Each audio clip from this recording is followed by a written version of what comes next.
Bonjour à tous, le Fuji X106 vient de sortir, tout le monde en parle, mais alors se pose la question, Fuji X106 ou Leica Q3? Aujourd'hui, avec la stabilisation du Fuji X106, c'est 40 millions de pixels, je ne suis pas sûr que je serais passé sur le Leica Q3. Tout d'abord, pour tous ceux qui ne me connaissent pas, je me présente, je m'appelle Yann Mathias, je suis maître artisan photographe et enseignant en photographie. J'ai eu le X100 première génération, le X100S et le X105. J'ai eu également en prêt pour test le X-T5, dont le X106 a hérité du capteur et de l'autofocus. Avant de passer au Leica Q3, j'ai eu le Fuji X105, comme je vous le disais en introduction. Je suis passé au Leica Q3 pour 3 raisons. La raison majeure, c'était le manque de stabilisation sur le Fuji X105. Aujourd'hui, c'est résolu, le Fuji X106 a un stabilisateur. La deuxième raison, c'était que je souhaitais avoir plus de pixels, même si 16 millions de pixels avec le Fuji X100 première génération me permettait de faire des agrandissements impressionnants, je voulais plus de pixels pour recadrer dans l'image. Troisième raison, ayant eu le Leica Q avant le Leica Q3, je trouvais le rendu optique un petit peu supérieur au Fuji X105. Donc voilà toutes les raisons pour lesquelles j'étais passé sur un Leica Q3. Aujourd'hui, avec la stabilisation du Fuji X106, c'est 40 millions de pixels. Je ne suis pas sûr que je serais passé sur le Leica Q3. L'autofocus. Aujourd'hui, l'autofocus du X-T5 est plus précise, plus rapide que l'autofocus du Leica Q3. J'ai fait les tests, c'est impressionnant. De plus, en basse luminosité, l'autofocus du Fuji X-T5 est plus fiable. Ce qui veut dire que le Fuji X106, ayant hérité de cet autofocus, sera bien plus performant que le Leica Q3. Deuxièmement, ce qui peut aider à faire votre choix, c'est la taille du capteur. Le Fuji X106 a le capteur du Fuji X-T5, c'est-à-dire un capteur APS-C, tandis que le Leica Q3 a un capteur plein format. Chacun a des avantages et chacun a des inconvénients. Pour moi, l'avantage du capteur plein format, c'est qu'à la même focale et au même diaphragme, il n'aura pas la même profondeur de champ, elle sera plus réduite que sur celle d'un APS-C. C'est-à-dire qu'on obtiendra des flous plus rapidement à l'avant-plan ou à l'arrière-plan suivant sa mise au point et suivant le diaphragme utilisé. C'est-à-dire qu'on aura également des transitions plus douces. En revanche, celui qui cherche de la profondeur de champ, plus de profondeur de champ, sera tout naturellement attiré par l'APS-C. L'APS-C permet également de réduire considérablement la taille du boîtier. Même si le Leica Q3 a un moindre encombrement par rapport à un réflexe avec ses objectifs, etc., il n'en reste pas moins assez encombrant par rapport au Fuji X106. C'est aussi à prendre en considération. Ce capteur APS-C permet également de faire des optiques beaucoup plus petites. Celle du Leica Q3 est quand même un peu plus grande. Il y a donc globalement, comme je le disais, une différence de taille et de poids entre les deux boîtiers. Et ça, en voyage ou en randonnée, c'est un argument énorme.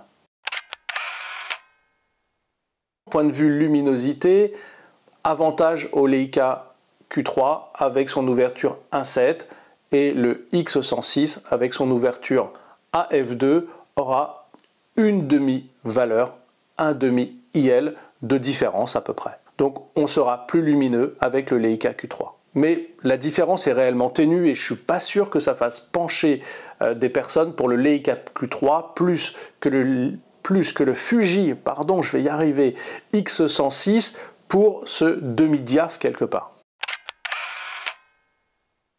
C'est toute la différence, c'est la focale. Le Fuji X106 a une focale équivalente 24-36 plein format à 35 mm et le Leica Q3 a une focale de 28 mm, donc un plus grand angle. Et là, c'est sûrement une des très grandes différences entre les deux boîtiers. Aujourd'hui, je me suis habitué au 28 mm et sincèrement, je me trouve à l'étroit quand je suis au 35 mm. Je trouve que pour un boîtier de voyage, de reportage, le 35 mm est vraiment maintenant trop serré. Maintenant, j'aime avoir plus d'angles, j'aime pouvoir faire rentrer des bâtiments, j'aime pouvoir faire rentrer des paysages en entier, quitte par la suite après à recadrer si ça ne me plaît pas. Mais je pense que je ne pourrais pas me passer de mon 28 mm. Et parfois même, je rêve d'un 24. Je me suis amusé à faire quelques statistiques sur le zoom numérique, sur mon utilisation du zoom numérique du Leica Q3. J'ai fait 22% de mes photos à 28 mm, 49% à 35 mm, 27% à 50 mm et 2% à 75 mm. Je ne me suis jamais servi du 90 mm, du recadrage 90 mm, à part pour les tests de ma chaîne. Donc voilà, ça c'est mon utilisation du Leica Q3. Et avec 22% d'utilisation du 28 mm, c'est-à-dire 2 photos sur 10, je ne reprendrai pas un 35 mm seul. Bien entendu, on peut me dire que chez Fuji, il y a un complément optique qui peut ramener à une focale équivalente de 28 mm en 24-36. Certes, mais il était déjà pas extraordinaire avec les tests que j'avais fait, c'était vraiment pas extraordinaire avec le capteur de 24 et quelques millions de pixels. Donc avec le capteur de 40 millions de pixels, j'ai des doutes, franchement j'ai des doutes. Et puis finalement ça rajoute de l'encombrement, du poids, et là à ce moment-là on n'est pas très loin du Leica Q3. Le rendu optique.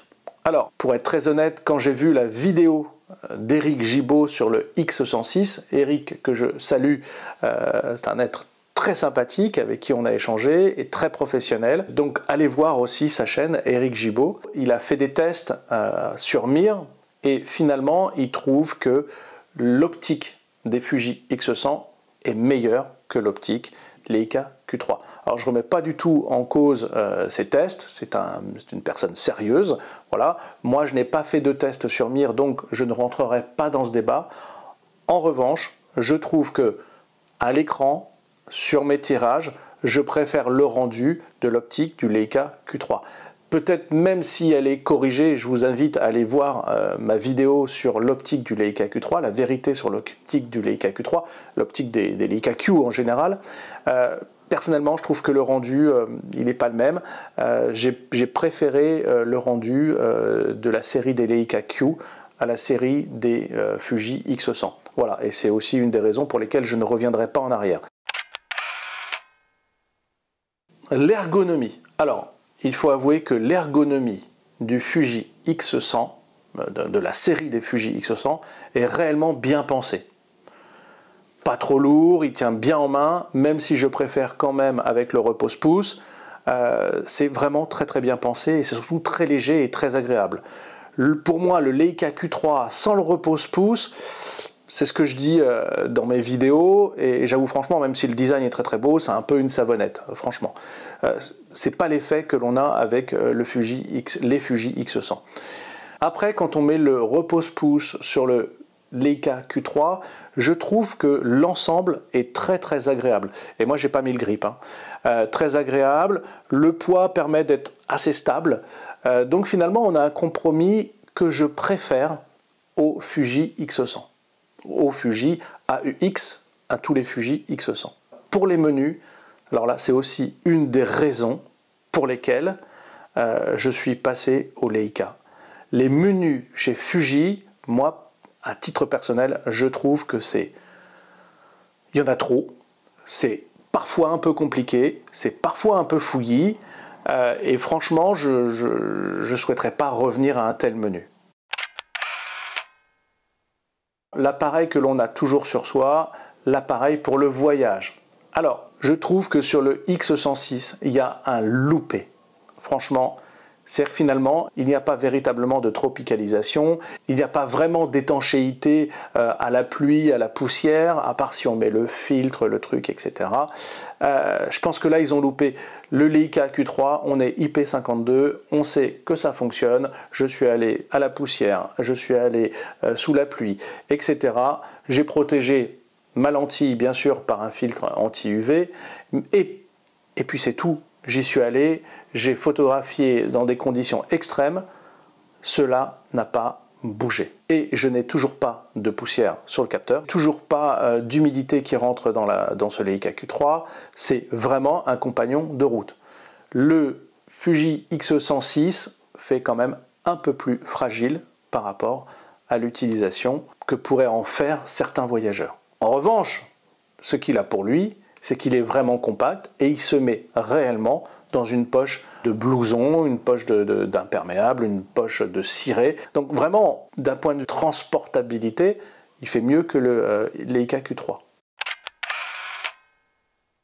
Ce qui est important, c'est, et on ne peut pas ne pas parler des différences entre le Leica Q3 et le Fuji X106 sans parler de tarifs. À peu près 1800 € pour le Fuji X106, 6000 pour le Leica Q3, on ne parle pas des prix psychologiques. Il y a vraiment une différence et ça, elle n'est pas négligeable. On n'est vraiment pas dans la même cour tarifaire et je souligne bien tarifaire. Et sans nul doute, cette différence de prix va être décisive pour beaucoup de personnes. Alors vous pourrez me dire, mais pourquoi as-tu, toi, mis ce prix dans un boîtier? Alors, si ça avait été en tant qu'amateur non professionnel, je l'avoue, je n'ai pas plus de moyens que ça, je n'aurais pas peut-être mis autant dans un boîtier. Mais à titre professionnel, on récupère la TVA, il y a des questions d'amortissement. En plus, je savais qu'il allait être rentabilisé par ma profession. Et en plus que j'allais faire des cours dessus et vendre une masterclass.